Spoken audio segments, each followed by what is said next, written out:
শিক্ষা মন্ত্রণালয়ের আশ্বাসে 7 দিনের জন্য আন্দোলন স্থগিত করেছে তিতুমির কলেজের শিক্ষার্থীরা। বিশ্ববিদ্যালয় বাদে বাকি 6 দাবি মেনে নেওয়ার আশ্বাস দেন মন্ত্রণালয়ের যুগ্ম সচিব মোহাম্মদ নুরুজ্জামান। রাতে মহাখালীতে আন্দোলনরত শিক্ষার্থীদের সাথে কথা বলে এই আশ্বাস দেন তিনি। এর আগে বিশ্ববিদ্যালয়ের দাবিতে মহাখালীতে সড়ক ও রেলপথ অবরোধ করায় চরম ভোগান্তিতে পড়েন সাধারণ মানুষ। বন্ধ হয়ে যায় ঢাকার সঙ্গে পশ্চিম ও উত্তরাঞ্চলের ট্রেন চলাচল। মনির হোসেন তপুর রিপোর্ট। দাবি আদায়ে মহাখালী রেল লাইন অবরোধ করে তিতুমির কলেজের শিক্ষার্থীরা। এতে রেল যোগাযোগ বন্ধ হয়ে যায়। কমলাপুরে আটকে থাকে আন্তঃজেলার বেশ কয়েকটি ট্রেন। শিশু বৃদ্ধদের নিয়ে ভোগান্তিতে পড়েন রেল যাত্রীরা। অবশেষে সরকারের আশ্বাসে 7 দিনের জন্য আন্দোলন স্থগিত করেছে শিক্ষার্থীরা। দাবিগুলো পর্যালোচনা করে যতটুকু আমাদের পক্ষে মেনে নেওয়া সম্ভব এই সবটুকুই আমরা মেনে নেওয়ার চেষ্টা করছি এবং এই জমি আবাসন এবং পরিবহন সংকট নিরসনের জন্য আগামী 7 দিনের মধ্যে এই মন্ত্রণালয় একটা দৃশ্যমান অগ্রগতির ঘোষণা এই তিতুমির কলেজকে জানাবে, সবার সামনে প্রকাশ করবে। সোমবার বেলা 2টার দিকে রেলপথ অবরোধের উদ্দেশ্যে মিছিল নিয়ে বের হন শিক্ষার্থীরা। পরে আবার ক্যাম্পাসে ফিরে আসেন তারা। এরপর বিকেল 4টার দিকে নোয়াখালীতে রেল লাইনের উপর বসে পড়েন আন্দোলনকারী শিক্ষার্থীরা। অবরোধের মুখে নোয়াখালী অভিমুখের উপকূল এক্সপ্রেস ঢাকা রেলওয়ের দিকে ফেরত যায়। পরিস্থিতি স্বাভাবিক রাখতে পুলিশের পাশাপাশি 4 প্লাটুন বিজিবি মোতায়েন করা হয় রেল গেটে। আমাদের ভাইদের পক্ষ থেকে আপনারা ইমিডিয়েটলি আপনাদের যে ব্যক্তি তিতুমির বিশ্ববিদ্যালয়ে প্রজ্ঞাপন জারি করতে পারেন তাকে এখানে পাঠান, প্রজ্ঞাপন জারি হবে, আমরা চলে যাব। আমরা আমাদের ভাইদের শক্তি, আমরা তাদের শক্তি, আমরা তাদের ব্যারিকেড, আমরা আমাদের ভাইদেরকে বাঁচানোর জন্য তাদের ব্যারিকেড হয়ে আমরা এসেছি। আমরা এখন আর তৃতীয় পক্ষের কোনো কথা শুনতে চাই না। যেই পক্ষ আমাদের দাবি পূরণ করে দিতে পারবেন এখানে এসে দাবি পূরণ করে দিবেন, যদি না দেন তাহলে আমরা এখানে আছি। অনির্দিষ্টকালের জন্য একাডেমিক ও প্রশাসনিক কার্যক্রম বন্ধের ঘোষণা দেয় সরকারি তিতুমির কলেজের আন্দোলনকারী শিক্ষার্থীরা। তবে সরস্বতী পূজার জন্য উন্মুক্ত রাখে ক্যাম্পাস। দুপুর 12:30টার দিকে কলেজের সামনের সড়কে বাঁশ ফেলে বন্ধ করে দেয় যান চলাচল। সুন্দর করে ওনাকে বাবা বললাম যে বাবা আপনি আমাকে দেন, আমি একটু চাই, উনি দিল না আমাকে। শিক্ষা মন্ত্রণালয় বিশ্ববিদ্যালয় করার দাবি প্রত্যাখ্যান করায় যান চলাচল স্বাভাবিক রাখতে স্বরাষ্ট্র মন্ত্রণালয়ের দায়িত্বশীল আচরণ আশা করেন কেউ কেউ। ভাইয়াদের এই অনশন এইগুলোর কোনো যৌক্তিকতা আমি দেখি না। একজন সাধারণ মানুষ হিসেবে আমি আমার আব্বু আমার প্রতি সময়ই বলে যে এটা লজ্জাজনক যে তোরা এমন কাজ করার পরে আবার রাস্তাঘাট আটকে মানুষের এই অবস্থা, মানুষের ভোগান্তি আমার জন্য লজ্জাজনক। তবে আন্দোলনকারীদের দাবি শিক্ষা মন্ত্রণালয় তাদের যৌক্তিক দাবি প্রত্যাখ্যান করে শিক্ষার্থী ও সরকারকে মুখোমুখি দাঁড় করে দিয়েছে।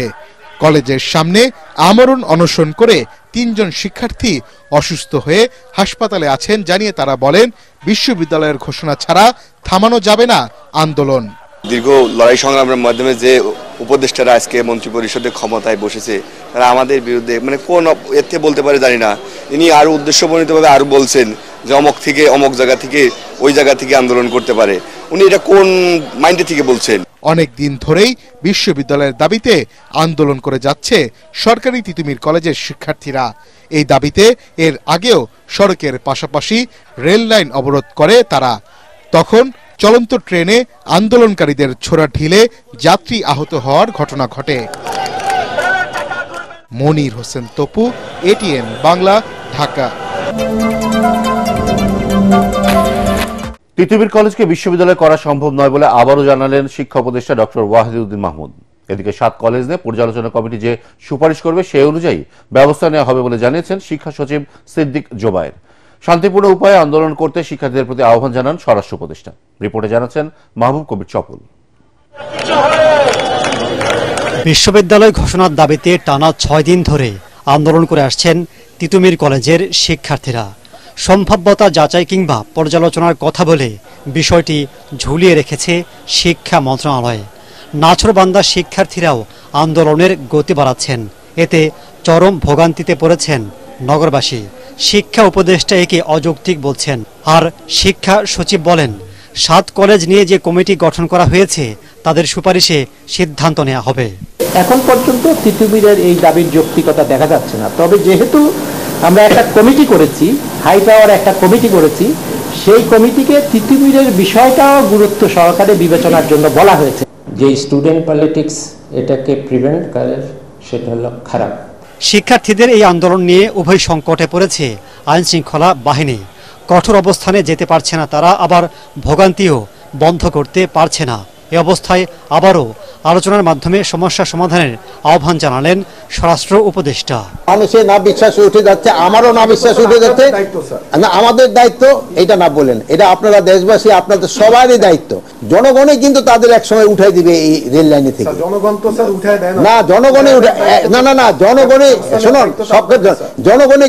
এখন আপনারা কি অ্যাকশন দিতে বলেন, আপনারা আমার একটু সাজেস্ট করেন। হ্যাঁ বলেন। এই যে দুর্ভোগ হচ্ছে, এটা থেকে পরিত্রাণের উপায় তারা এই রেল লাইন ছেড়ে দিয়ে তারা তাদের ক্যাম্পাসে গিয়া যত ধরনের তাদের দাবি দেওয়া আছে তারা তাদের কর্তৃপক্ষের কাছে পেশ করুক, তাদের কর্তৃপক্ষের কাছে তারা গিয়া পেশ করুক, এবং এই জনগণের যেন দুর্ভোগ না দেয়। এসবের পেছনে কেউ ইন্ধন দিচ্ছে বলেও সন্দেহ করেন উপদেষ্টা। এরা তো লোকজনকে অতিষ্ঠ করে ফেলতেছে, লোকজনকে কিন্তু একেবারে অতিষ্ঠ করে ফেলতেছে। তারা কিন্তু দিনের পরে দিনে কিন্তু তাদের এই দাবি দাওয়া কিন্তু বেড়ে চলছে। আর এটা কথা শেষ করতে দেন, এটার পিছনে কারা জড়িত আছে এটাও কিন্তু আপনারা জানেন, কিন্তু এটাও কিন্তু আপনারা প্রকাশ করেন না। সবকিছু আপনারা ডিটেইল জানেন, কারা কারা এইটা আমি কেন বলবো, আপনারা জানেন না? আপনারা যেটা জানেন এটা কেন আমি বলবো না? আপনি না আপনি যেটা বলবেন এটাও মিডিয়া যাবে। দ্রুত পরিস্থিতি স্বাভাবিক হবে বলেও আশা করেন তিনি। তাহলে তো আলাপ আলোচনা করতে পারে। মাহবুব কবির চপল, এটিএন বাংলা, ঢাকা। এটা আপনারা দেশবাসী। কাউকে নৈরাজ্য সৃষ্টির সুযোগ না দিতে সংশ্লিষ্ট বাহিনীকে নির্দেশ দিয়েছেন প্রধান উপদেষ্টা ডক্টর মোহাম্মদ ইউনূস। রাজধানীতে আইন শৃঙ্খলা পরিস্থিতি নিয়ে বৈঠকে তিনি এ নির্দেশ দিয়ে বলেন, শেখ হাসিনা ও তার দোসররা দেশে বিশৃঙ্খলা সৃষ্টির অপচেষ্টা চালাতে বিপুল পরিমাণ অর্থ ব্যয় করছে। এদিকে প্রধান উপদেষ্টা প্রেস উইং আয়োজিত ব্রিফিংয়ে বলা হয়, সাম্প্রদায়িক সহিংসতায় যে 23টি হত্যাকাণ্ডের বিষয়ে হিন্দু, বৌদ্ধ, খ্রিস্টান ঐক্য পরিষদ থেকে উত্থাপিত অভিযোগটি সঠিক নয়। বিস্তারিত জানাচ্ছেন সৈয়দ রিয়াজ। রাষ্ট্রীয় অতিথি ভবন যমুনায় আইন শৃঙ্খলা পরিস্থিতি নিয়ে উচ্চ পর্যায়ের বৈঠকে দেশের পরিস্থিতি নিবিড়ভাবে পর্যবেক্ষণের জন্য কমান্ড সেন্টার তৈরির নির্দেশ দেন প্রধান উপদেষ্টা। তিনি বলেন, এই সেন্টার আইন শৃঙ্খলা বাহিনী এবং নিরাপত্তা সংস্থার মধ্যে সমন্বয় করবে। বৈঠকে বিভিন্ন বাহিনীর শীর্ষ কর্তাদের সাথে সংশ্লিষ্ট উপদেষ্টারা উপস্থিত ছিলেন। চাঁদাবাজির বিষয়ে বলেছেন যে এটা যে করে হোক এটাকে কমাতে হবে এবং এটাকে ক্র্যাকডাউন করতে হবে। বৈঠক শেষে সন্ধ্যায় রাজধানীর বেইলি রোডের ফরেন সার্ভিস একাডেমিতে আয়োজিত ব্রিফিংয়ে প্রধান উপদেষ্টার প্রেস সচিব জানান, বিলিয়ন ডলার বিদেশে পাচার করা পতিত সরকার ও তাদের দোসররা রাষ্ট্রবিরোধী অপপ্রচারে লিপ্ত রয়েছে। যারা লিফলেট বিতরণ করবেন তাদের জন্য আমাদের কড়া মেসেজ, তাদেরকে অ্যারেস্ট করা হবে। প্রধান উপদেষ্টার ডেপুটি প্রেস সচিব বলেন, দেশের বিরুদ্ধে অপপ্রচার চালাতে হিন্দু, বৌদ্ধ, খ্রিস্টানদেরও ব্যবহার করা হচ্ছে। 23টি ঘটনার মধ্যে একটি ঘটনা সম্পর্কে বিস্তারিত কোনো তথ্য পাওয়া যায়নি। যে 22টি ঘটনার বিস্তারিত তথ্য ইতিমধ্যে জানা গেছে, তার মধ্যে একটি ঘটনার সঙ্গেও সাম্প্রদায়িক কোনো সহিংসতার কোনো ধরনের সম্পর্ক পাওয়া যায় না। হিন্দু শাস্ত্রে নারীদের পূজা করতে কোনো বাধা নেই জানিয়ে সহকারী প্রেস সচিব বলেন, এবার 2 জন নারী পুরোহিত সরস্বতী পূজায় অংশ নিয়েছেন। পূজায় দেশের কোথাও কোনো অপ্রীতিকর ঘটনা ঘটেনি বলেও জানান তিনি। সৈয়দ রিয়াজ, এটিএন বাংলা, ঢাকা।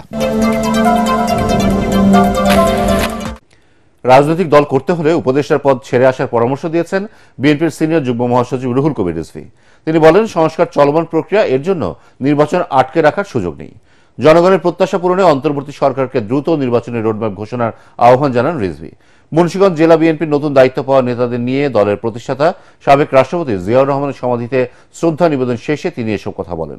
শেখ হাসিনা ভারতে বসে আন্দোলন কর্মসূচির নামে উস্কানি দিচ্ছে অভিযোগ করে সবাইকে সতর্ক থাকার আহ্বান জানান রিজভী। বিএনপির মুখপাত্র বলেন, স্বৈরাচার শেখ হাসিনা মুক্ত নতুন বাংলাদেশে বিচার বহির্ভূত হত্যাকাণ্ড কোনোভাবেই মেনে নেওয়া হবে না। শেখ হাসিনা তার বর্বর শাসন ফিরে পাওয়ার জন্য মরিয়া। উনি আরেকটি পার্শ্ববর্তী দেশ থেকে আশ্রয় পাচ্ছেন। তিনি নানা ধরনের বাংলাদেশের ভেতর উস্কানিমূলক কাজ এবং চক্রান্ত করার জন্য তার নেতাকর্মীদেরকে নির্দেশ দিচ্ছেন।